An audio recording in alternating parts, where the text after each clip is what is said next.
Hi everyone, I'm Cheryl and welcome to the Sewing Room channel, and this is your tip of the week. I'm going to talk about doing a buttonhole stitch on your sewing machine and how to sew a button on using your sewing machine. So I want you to just take a look at some of these presser feet here. This presser foot is one for my Baby Lock. And remember, all of your presser feet may look different from other brands of sewing machines. So just because yours doesn't look like mine doesn't mean it's not the correct one. You need to refer to your user's manual for the correct presser feet. So this is the one for actually sewing the buttonhole stitch. This presser foot here is the one you use on the Baby Lock for sewing a button on something.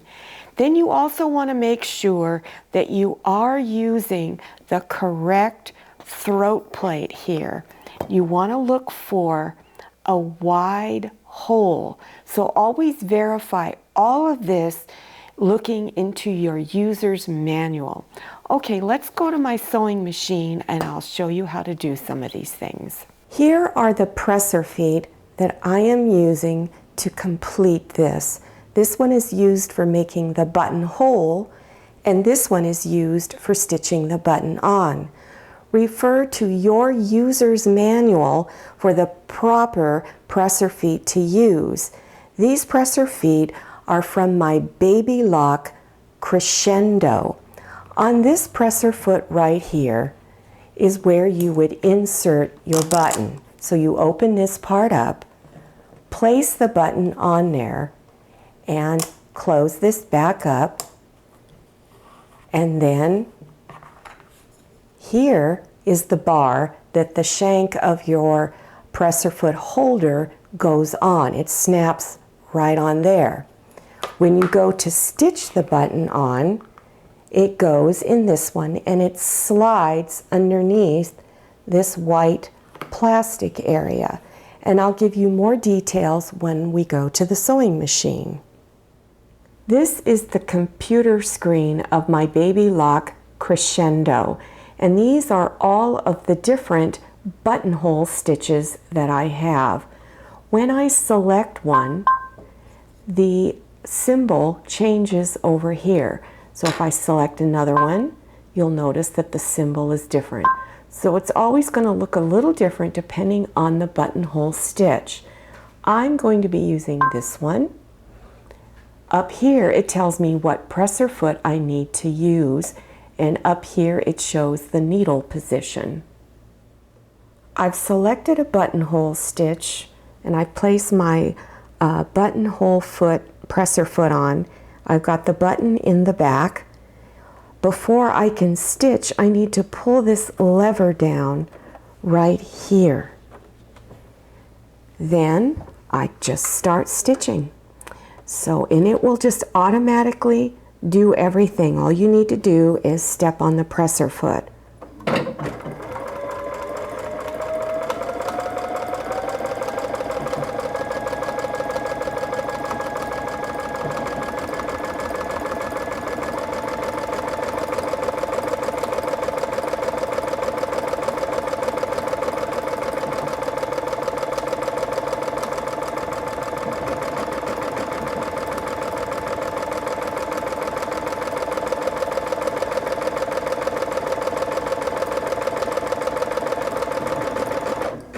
It'll slow down when it's almost done, and then all you need to do is cut your thread, and then you are done. And there is your buttonhole. Take your seam ripper and start at one end and just poke it through your fabric. Then hold your fabric firmly and just glide it along, cutting the threads. And there is your buttonhole. I'm going to give you some tips for doing speed cutting. And speed cutting is really helpful for people who like to do quilting, because you have to usually cut out a lot of pieces the same size, different sizes, and so it really helps speed up the process if you use the proper tools. First of all, you need to use a cutting mat. This is for the rotary cutter. That's the best way to cut fabric fast, is with a rotary cutter. So here's the rotary cutter. This is the cutting mat that goes with it.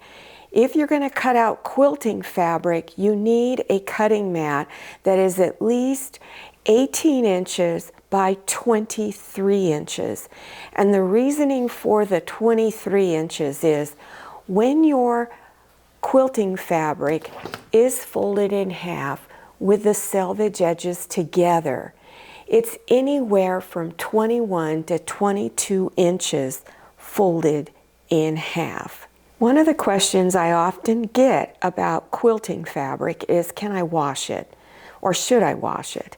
And the question is, that's up to you. I often do not wash my quilting fabric, but it depends on what I'm doing. If I'm using quilting fabric that are extremely dark along with an extremely light, I would wash those fabrics, because the dark fabric, when you wash it when your quilt is done, will run into your other colors. So that's the reasoning for that. If I'm not using extremely dark colors with light colors, I don't worry about it. But if you are going to pre-wash your fabrics, and there's nothing wrong with that, make sure you do an overcast stitch of some type on the two raw edges. Otherwise, it's going to unravel in the wash and dry section and will be quite a mess. So yes, make sure you do that. All right, so now what it is I've got my fabric folded in half with the selvage edges together. So I'm going to line it up on a line closest to me, going across from side to side. So I'm going to take my folded edge and place it on a line closest to me. I'm going to let this raw edge overlap the first line. That's because it's never even, your fabric, when you first purchase it. It's always a little off. So you need to cut that edge straight.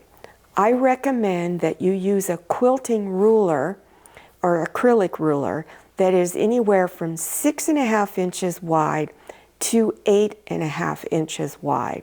So you want to place your ruler down on this first line here. So you want to make sure that this end of the ruler is on that line, and then the opposite end of the ruler is on the line showing down there. So it's all on that first line. Now, one of the problems with cutting quilting fabric with the acrylic ruler is if your hand is not placed properly, your ruler could wave side to side as you're running the rotary cutter down.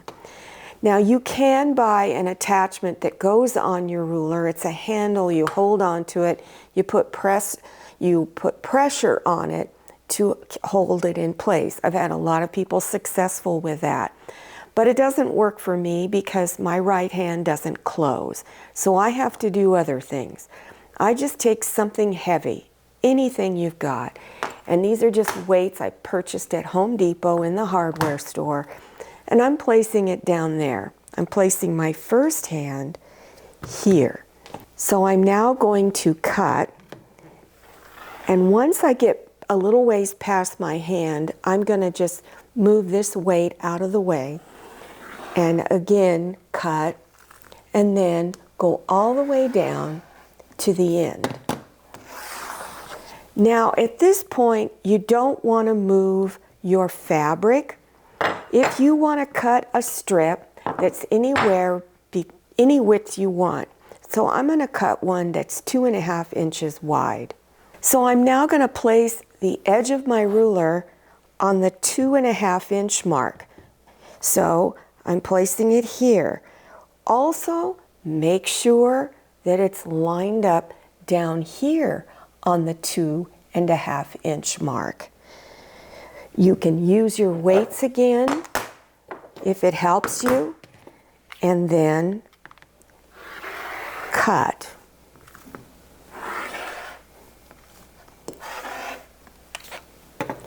If you need to cut another strip, again, do not move your fabric. Just lift your ruler up and reset it to the next mark that you need. So here is my 2.5 inch wide strip. I'm not going to show you how to cut whatever strip you've cut out. I don't care what width it was. I'm going to show you how to quickly cut it either into squares or rectangles.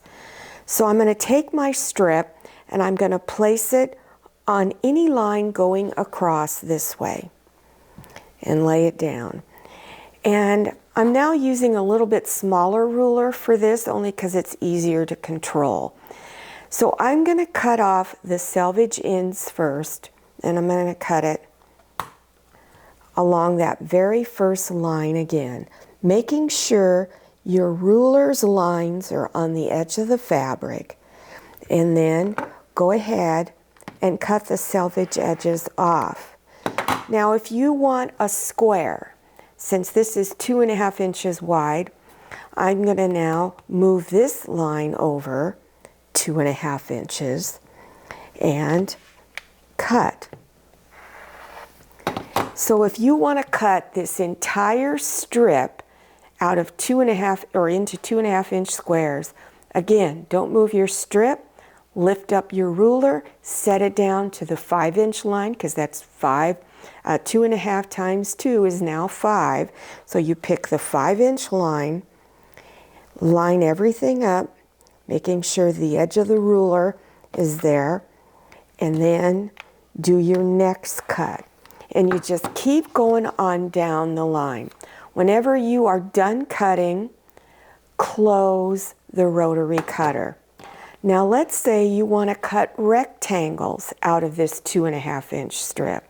Let's say you want a 2.5 inch wide by 4.5 inch length. So what I'm going to do is put the ruler that I have right here on the 4.5 inch line. Don't move your fabric, lift up the ruler. Oops, it slipped just a little bit. Make sure it's back in alignment. Go over 4.5 inches more, lay your ruler down, and then cut. And that's how you speed cut. Well, I hope this tip of the week was helpful to you. Now again, if you're interested in any of the links or other easy sewing projects, make sure you go down to that description section below your YouTube screen. And don't forget to click on the word more so that section will expand open. Now don't forget to follow me on Instagram and make sure you check out my Facebook page. Thank you so much for watching. I'll see you next time, and happy sewing. If you like the Sewing Room channel, one of the best ways to show your support is to subscribe by clicking on that red subscribe button and give this video a thumbs up. And don't forget to click on share to share this video with your friends. And make sure you click on the bell so you receive notifications for all my new videos.